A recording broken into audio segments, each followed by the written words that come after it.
প্ৰবঞ্চনাৰ গোচৰত গ্ৰেপ্তাৰ north east development নিধি লিমিটেডৰ স্বয়ম্ভূ সঞ্চালক আখতাৰ হুছেইনক প্ৰবঞ্চনাৰে ভুৱা বেংক একাউণ্ট খুলি ক্ষুদ্ৰ ব্যৱসায়ৰ পৰা অধিক লাভ দিয়াৰ আশা দেখুৱাই আখতাৰে ধন সংগ্ৰহ কৰাৰ তথ্য লাভ কৰিছে নগাঁও আৰক্ষীয়ে। বৰ্তমান জেৰা কৰি থকা আখতাৰক নগাঁও আৰক্ষীয়ে আদালতত হাজিৰ কৰি 7 দিনৰ বাবে নিজৰ জিম্মাত বিচাৰিব ধৃত আখতাৰক। আখতাৰ হুছেইন বিভিন্ন লোকক যি আমি নিউজ এইটিন অসম দৰ্শকক দেখুৱাই আছোঁ, আমি ডিজিটেল আখতাৰ হুছেইন তেওঁ যি নৰ্থ ইষ্ট আপুনি কিমান টকা জমা লৈছিলে, আপুনি কিমান টকা জমা লৈছিলে? এইগৰাকী হৈছে আখতাৰ হুছেইন।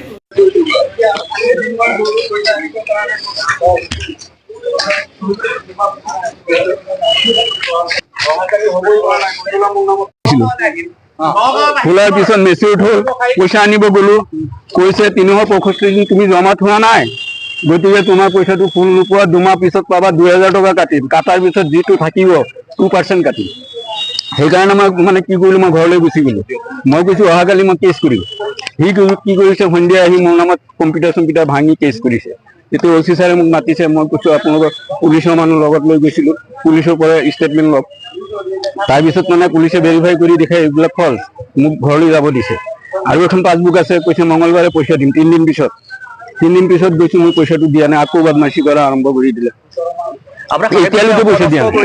অপদস্থ কৰিছে, মোৰ নামত কেছ কৰিছে। সিহঁতে কম্পিউটাৰ চব ভাঙি দিছে, নিজে ভাঙি ফটো মাৰি পেলাই আনিছে, কিন্তু ভিডিঅ' ৰেকৰ্ডিং আনা নাই।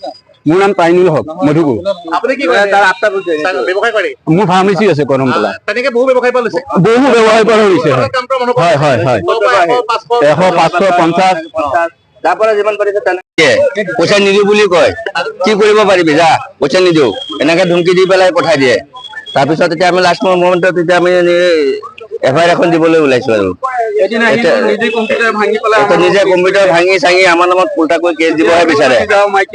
টকা আছে 10,600 টকা।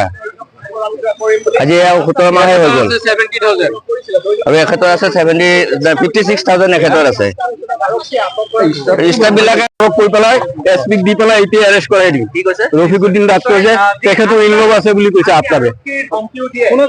এই মেনেজাৰে কৈছে, মেনেজাৰ আফতাবউদ্দিন। এই এৰেষ্ট হৈছে যে এইজন বেংকৰ ৰফিক ডাক্তৰৰ চেম্বাৰৰ ওপৰত 3 নম্বৰ মহলত আছে।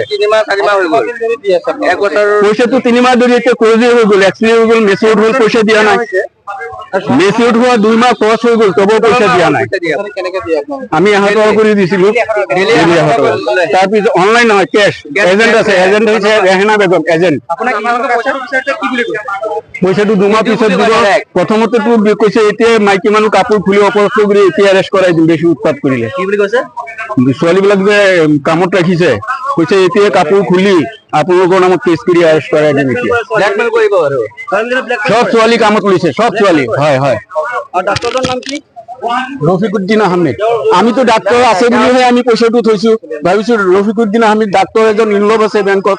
সি আমাক কৈছে, আমি ছাৰেনো আৰু পইচা মাৰিব নেকি আমাক? সি আমাক কৈছে ছাৰ জড়িত আছে বুলি কৈছে বেংকত।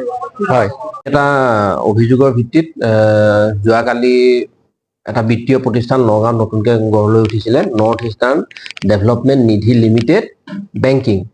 এই প্ৰতিষ্ঠানটোত আমি যেতিয়া তদন্ত কৰি দেখা পাইছো যে প্ৰায় 500 মান মানুহক তেওঁলোকে মানে অবৈধভাৱে একাউণ্ট খোলোৱাইছিলে আৰু তেওঁলোকৰ পৰা পইচা সংগ্ৰহ কৰিছিলে। কিন্তু পৰৱৰ্তী সময়ত যিটো ৰেট অফ ইণ্টাৰেষ্টত মানুহক পইচা ঘূৰাই দিম বুলি কৈছিলে, সেইখিনিতো তেওঁলোকে প্ৰবঞ্চনা কৰিছে। আৰু প্ৰাৰম্ভিক তদন্তত দেখা গৈছে যে তাৰে যিটো ডিৰেক্টৰ আখতাৰ হুছেইন, তেওঁ এই গোটেই ঘটনাত জড়িত। আৰু তেওঁ এটা ভুৱা প্ৰতিষ্ঠান ৰেজিষ্টাৰ কৰি পেলাই আৰু তাৰ নামটো অকণমান সলনি কৰি পেলাই ৰাইজৰ মাজত এইটো এটা ভুৱা বিত্তীয় প্ৰতিষ্ঠান এটা চলাই। গতিকে যিখিনি আমি এতিয়া এভিডেঞ্চ পাইছো তাৰ ভিত্তিত আখতাৰ হুছেইনক গ্ৰেপ্তাৰ কৰি পেলাই আমি পুলিচ ৰিমাণ্ডত ল'বলৈ চেষ্টা কৰিছো 7 দিনৰ। আৰু তেওঁক জেৰা কৰাৰ পিছত অধিক তথ্য আহিব আমাৰ হাতত, তেতিয়া আমি আৰু পৰৱৰ্তী সেইটো সংক্ৰান্তত আমাৰ হাতত তথ্য নাই, তথাপি আমি ল'বলৈ চেষ্টা কৰিম। তেখেতৰ আগৰ এণ্টিচিডেণ্ট কি আছে আমি ল'বলৈ চেষ্টা কৰিম।